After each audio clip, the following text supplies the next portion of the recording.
رازي رازي آخر بمالتوي ما دي غمنا خاما خالتوي قلتم ددارك ظالم ليارب مر وجود كيمي أمثالتوي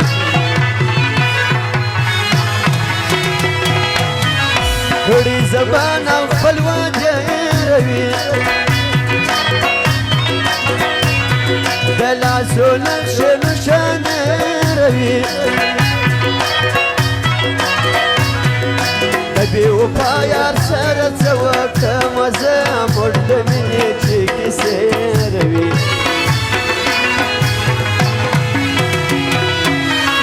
زه ملامت نه یم په غم ګډېږم را باندې خاندې چې علم ګډېږم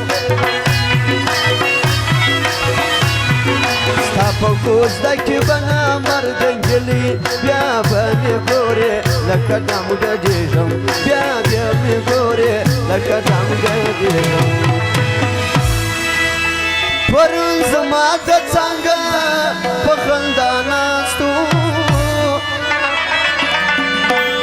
میده راته ګډ په وفا ناستو پرون زما د څانګه په خندا ناستو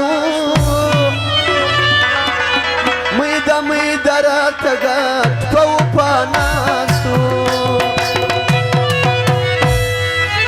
نن زما د زده پر څنګ نن زما د زده پر څنګ د بل روان دی ملامت نه یم خلکو یار په ما ګران دی چې لیونی ګرځم رم د هجران دی ملامت نه یم خلکو یار په ما ګران دی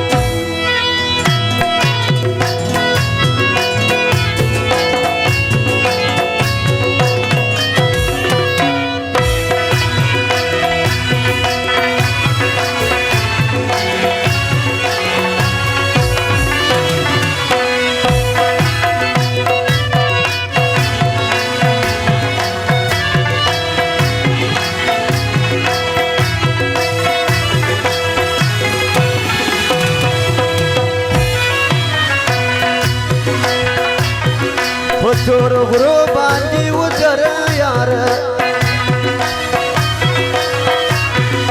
کله براسه مسافر یار کله کې ژوند به تا مزه نه کوي انا زما د زړګي سره یار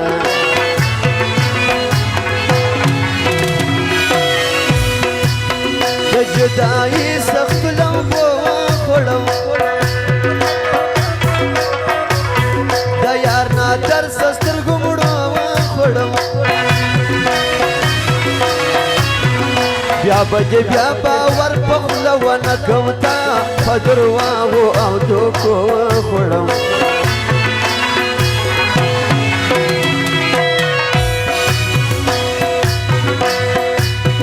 را باندې ګران دی کلا خان دې کدا دې قدردان دی کلا خان پشنامو مو پیژندلی ارواح مرد میدان دی کلا خان دی کدا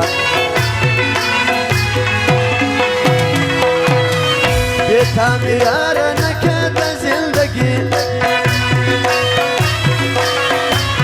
پر مرگ میں سخت چر د زندگی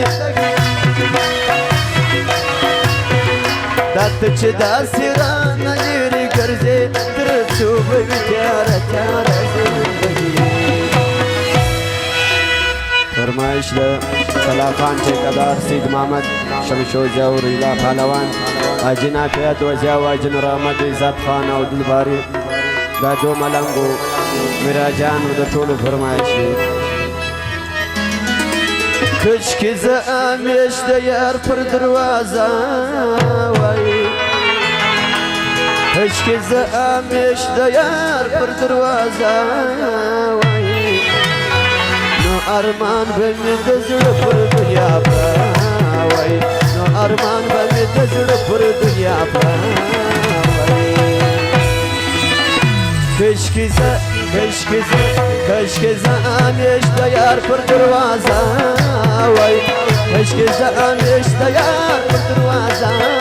وای نو ارمان به مې د زړه پر دنیا پراوی نو ارمان به مې د زړه پر دنیا پراوی فرمایش د باچا آغا واجد لطیف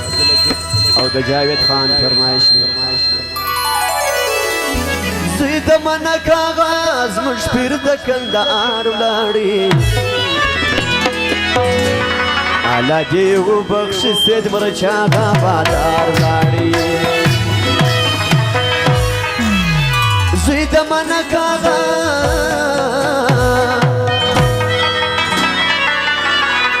زوی د منک آغا زموږ پیر د کندهار ولاړې الله دې وبخښي سید مرچا آغا بادار ولاړې الله دې وبخښي سید مرچا آغا بادار ولاړې